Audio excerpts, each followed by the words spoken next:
Hello, my name is Colleen. Welcome to this video, my channel.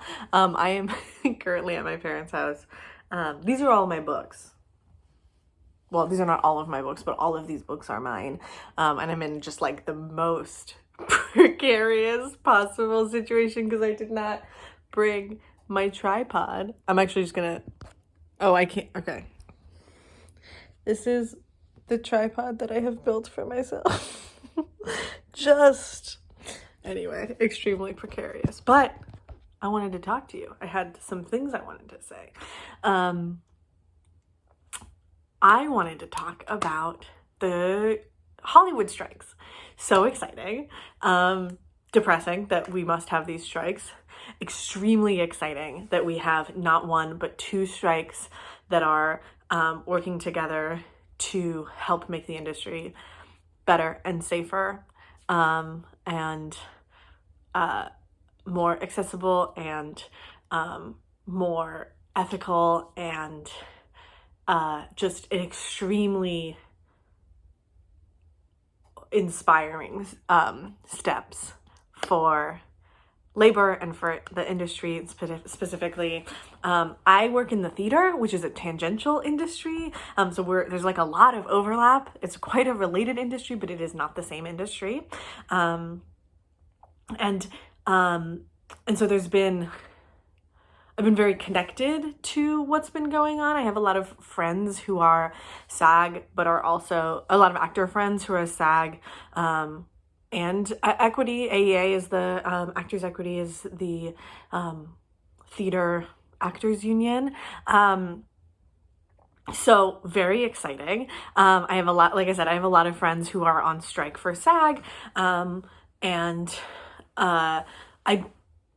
there is a little bit of less overlap for WGA because we're in a different city, but definitely I know some WGA writers, standing strong in solidarity with them. But our industry is slightly different, and our unions are not at the moment on strike. But since there's so much permeability between the industries, they're so connected.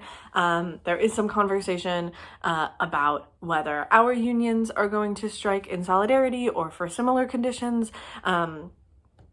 And it's a really volatile, kind of scary time. But as someone who is so strongly pro-union, pro-labor, and can we please, for the love of God, fix the entertainment industry? I'm really excited about what is happening in this strike, and really grateful for the people who are putting themselves and their livelihoods on the line to hopefully improve the industries for all of us, and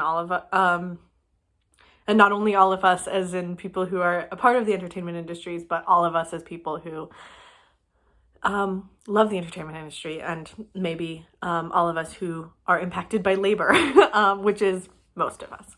So I am standing in full solidarity. I'm not part of a union. The directors' unions work like slightly differently, in that the point at which you join them in your career is further along.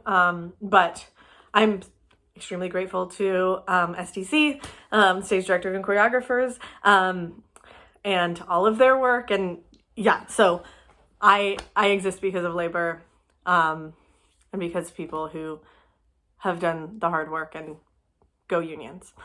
But the thing that I wanted to talk about today, 4 minutes in, this is just so silly.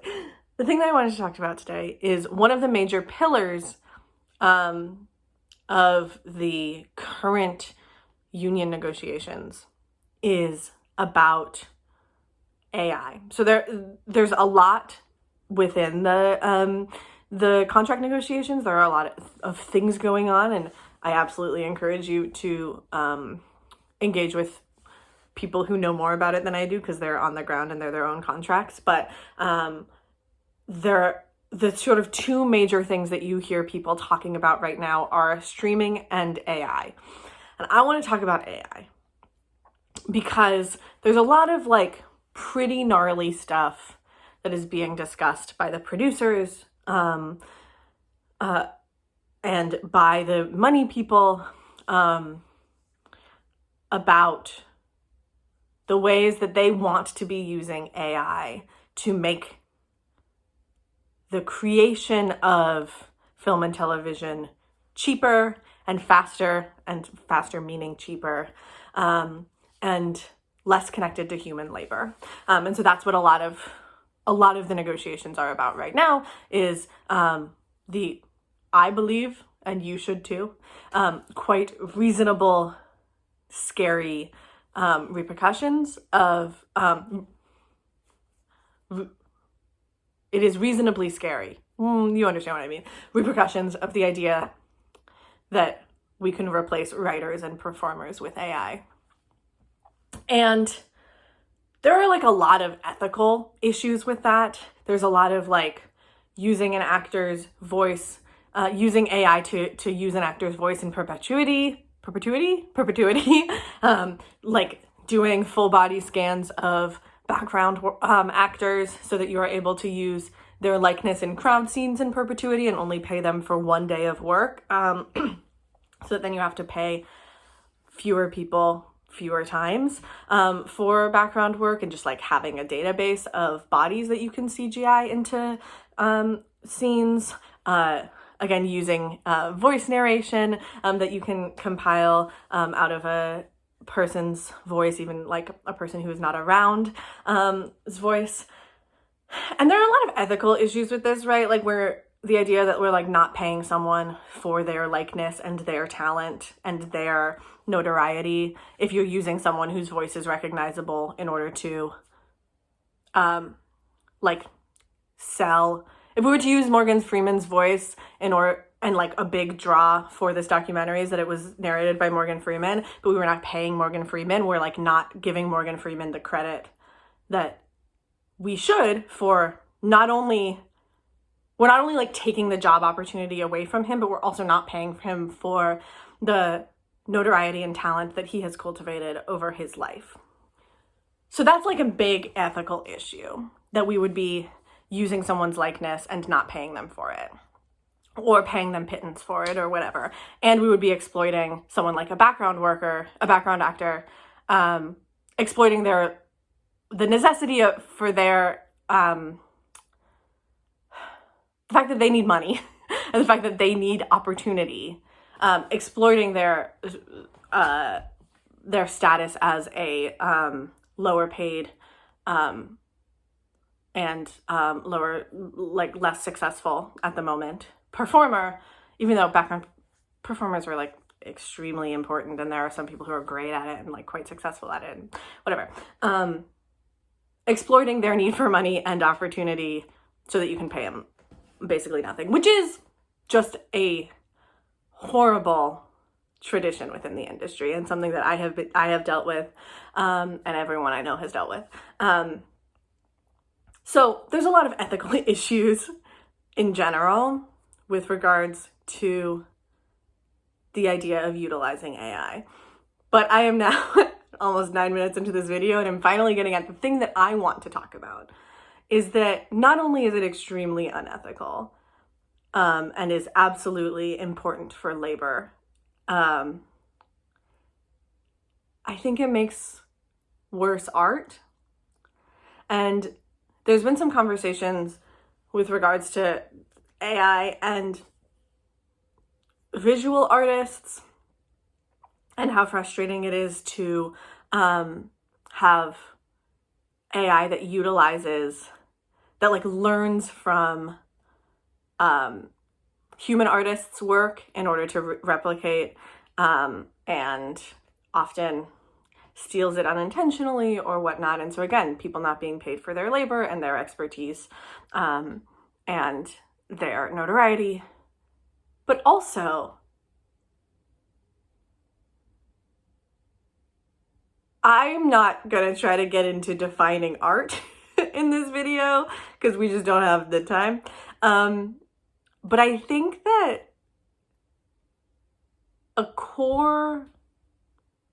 what makes art interesting to me, what makes a piece of good art, interesting to me, a piece of art good to me. What I think is sort of essential to my enjoyment of a piece of art is that it engages with my human experience. Not my experience necessarily, but the human experience, the experience of being a person and engaging with the questions that we have as a social consciousness, and engages with the challenges of humanity, and on whatever scale, big or small, engages with like personal identity and social experience and all of these different things. I think that deep at the core of art is that it is a human enterprise. And that's not to say that like we've all seen the videos of like chimps making art and that's like cool.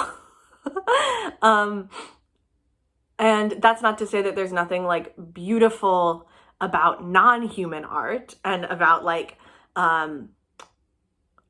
mating calls and mating dances and like other aspects of performance and creation that we find in nature. Those things are amazing. I think that maybe those things are not doing the same thing that human art is doing, but so much of human art is about being a human, which I think is pretty essential because it's made by humans.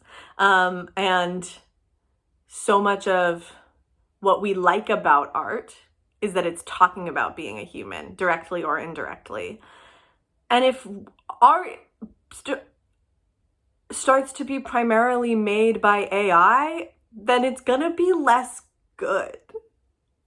It's like gonna be less about being humans and like human experience and interacting with humanity. Because gotta be honest, this is the only thing we know how to talk about. It's the only thing we care about. Is the experience of being a person. And so when art starts to be made outside of that, without any of the necessary experience, even if AI is learning from humans, but like you write a script that doesn't have any humans involved and then film a film that doesn't have any human actors involved and doesn't have any crew involved and all of it is AI and all of it is tech, then you get worse art because you don't have the thing that is so essential to the stories that we want to tell, the stories that we enjoy experiencing, and the thing that we are getting from art, which is connecting with our own humanity, connecting with other people's humanity, interrogating our own humanity, feeling seen, feeling not seen, learning about other people. Art is a human enterprise currently. And I think that it should be. And again, that's not to, I guess I think the quote that I always think, which is the John Green's quote from the Lascaux paintings, chapter of the Anthropocene Reviewed, it's almost as though art is not optional for humans. I think that's true. And I'm not trying to get into a like, this is what makes us human is that we make art. And we know that other species do make art, but the art that we consume, especially on a day-to-day basis, the film and the television and the music and the visual art that we consume, not even like addressing actual like human to human art in the form of like live theater and live music and live performance, not even the like live breathing, energetic, ephemeral exchange that is the thing that I love most about my industry, my theater, but not even getting into the fact that like that is necessary for humanity, or that humanity is necessary for that.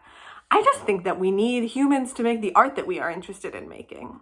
And that if we use AI and technology, which of course is created by humans and trained by humans using human-generated materials. So I don't want to just, I'm not saying that AI is some alien force, but if we use AI, if AI takes over every aspect of everything that we consume artistically, We are making worse art and we're consuming worse art. And I believe that we are actually just not consuming. We're not going to be making anywhere near the caliber of the kind of thing that we want to be engaging with. We're just not going to make films that are about being a person and that like feel like they're about being a person, which is kind of all we only ever want to engage with. You read a sci-fi book, it's about being a person, even if there are no people in it, because it was written by a person and you are a person. I'm so excited for you to disagree with me about this, but I think that this is my major concern about AI generated art, is that we are losing we just will make worse art, and we'll lose this. Not only will it be extremely unethical, but it will not be as good because it won't do the thing. It won't be about being a person. It won't do the thing that we crave art to do for us. And I think that someday the studio execs will realize that. And I think that a lot of people will have to work really hard to do so. And I'm grateful to them for their work and for their labor and for their time and for their leadership. But in addition to it all just being extremely unethical and concerning, I think it's going to be worse. So don't cross the picket line, support your local unions. Thank you so much for all of your hard work and labor, because it means that I'm allowed to be the person that I am and do the work that I am. And if my industry starts going on strike, which is not impossible, you'll hear from me again. But spend some time today engaging with the art that you engage with on a daily basis and thinking about being a person. If you disagree with me, let me know, because that'll be really fun. Thank you so much for watching. Like and subscribe. I hope you have just a really lovely, ethical, art-filled, labor solidaritous day. Thanks.